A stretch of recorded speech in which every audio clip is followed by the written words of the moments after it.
You know the feeling, right?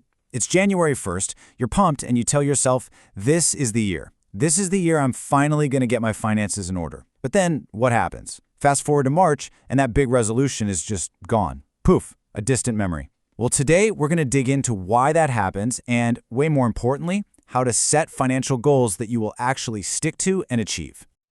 I mean, it's the classic, isn't it?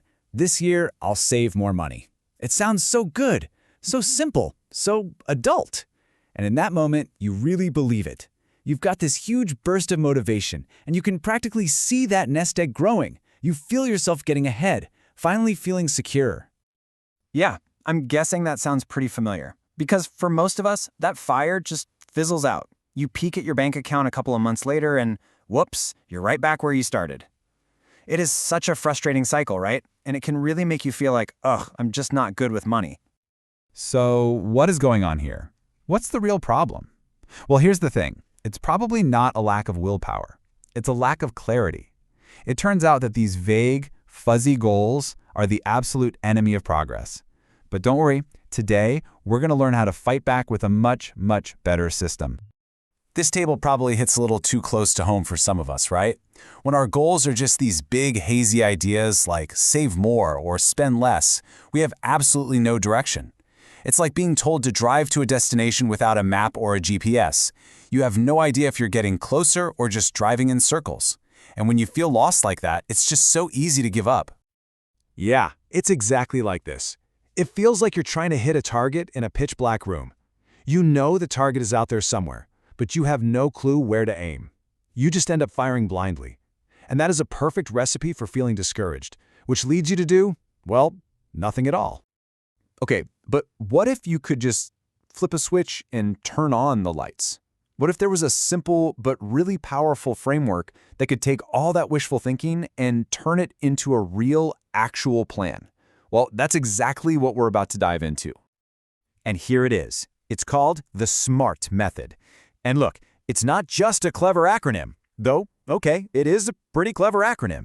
Think of it more like a checklist, a system for creating goals that are so clear they're practically begging you to achieve them. It forces you to get super clear on what you want and exactly how you're going to get it. So let's break this down. S is for specific. What exactly are you aiming for? M is for measurable. How will you track your progress? How do you know when you've won? A is for achievable. Is this goal actually realistic?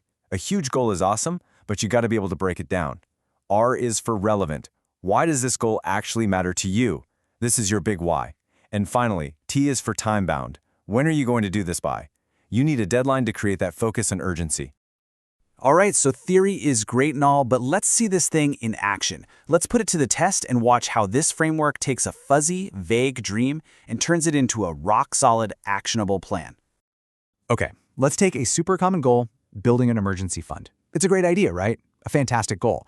But for most people, it just lives in their head as this vague thought. You know, I should probably have an emergency fund. And let's be real, that's not a plan. That is a wish. But now, look at this. This is where the magic happens. We apply the SMART framework and boom, that wish transforms into a real plan. It's specific. We want 60,000 rupees. It's measurable. We're going to save 5,000 a month. It's achievable. We'll do it by cutting small, unnecessary costs. It's relevant. The whole point is to get peace of mind and slash that financial stress. And it's time-bound. We're going to do it in 12 months. All of a sudden, this goal doesn't just feel possible, it feels inevitable. And you know this is the psychological superpower of this whole method. Remember trying to hit that target in the dark? This is like flipping on the lights and actually watching yourself get closer and closer. Every single month, seeing that number go up, it's a small win. It's a little hit of motivation that is just so powerful and keeps you in the game. And so, after 12 months of just sticking to that clear, simple, actionable plan, there it is. 60,000 rupees. Goal achieved. And it wasn't because of some random burst of motivation back in January. It was because of a smart system. Okay, so here is the best part. This isn't just some one-off trick that only works for an emergency fund. No, this is a tool, a system you can use for pretty much any financial mountain you want to climb. I mean, think about it. That credit card debt that's been stressing you out, you can make a smart plan to crush it.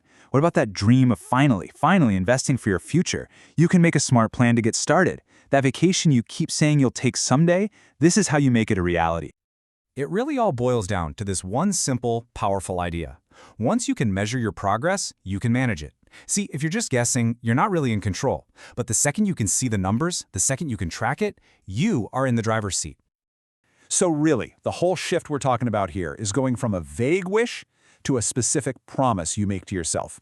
Just look at the difference here. I want to save money is a hope. It's passive.